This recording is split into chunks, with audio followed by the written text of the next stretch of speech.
Hey guys! So for this build I began with a Walmart cookie jar, and I immediately knew that I wanted to build a tree stump terrarium. I almost always do a false bottom, and I cut it a little bit bigger than needed. And I had some Josh's Frogs false bottom balls, just kidding, laying around, and I threw those in. Then I loaded it up with dirt. I wanted this to be a deep terrarium because I wanted to plant some tall growing plants that I would trim and make short and bushy.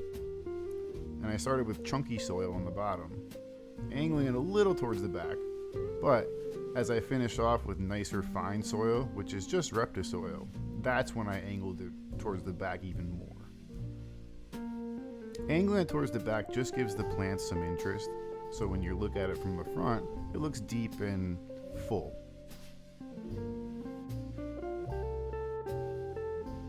So I had this leftover piece of driftwood that I had cut for a different project, and it looked pretty cool. Like if I flipped it this way, it had that tree stump vibe. And I love the Adirondacks, which are full of these old rotten tree stumps.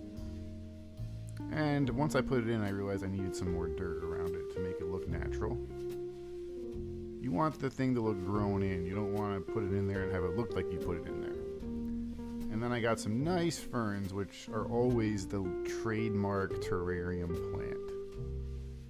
I honestly just got these ferns at Lowe's. I washed the roots off and put them in. Any fern will really do. It's just a matter of color choices and how tall or fast you want them to grow. You can't have one on one side and not the other. I usually try to play with threes. So if you look at it, I have two ferns and a tree stump in the middle, which gives you a 3 depth. Now when I plant this lower growing plant in, I'm going to go to the other side and really try to fill out that 3s look too. And that's just some creeping fig. Another trademark plant. And the leaf litter is for the springtails and isopods to eat. As I mist it and keep it a little bit damp in there, those leaves are going to break down and provide food for the microfauna. Moss literally makes anything look good. If you put moss on plain pavers outside, they're going to look pretty awesome. So I stuffed some thicker growing moss under the ferns and the other plants, and then I put low growing moss on top of the stump so it spreads and looks like it's natural there.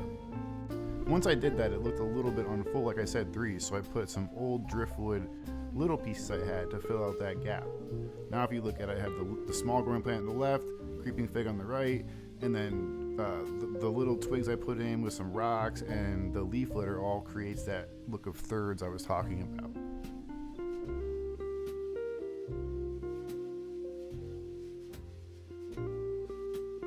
Now you have to forgive my terrible camera angles, but that's just some more moss I'm filling in.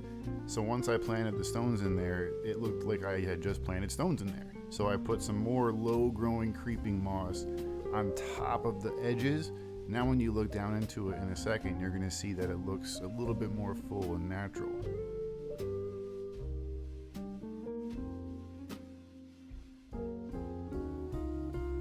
As promised, here comes the springtails. I culture my springtails on charcoal and water, and then I just feed them every day and open it up. And I've had this one culture for 3 years, and they do pretty well. And I threw in some powder blue isopods in this one.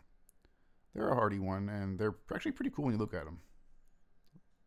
They have a metallic blue to them. And that's going to wrap it up. Thank you for watching, and see you next time.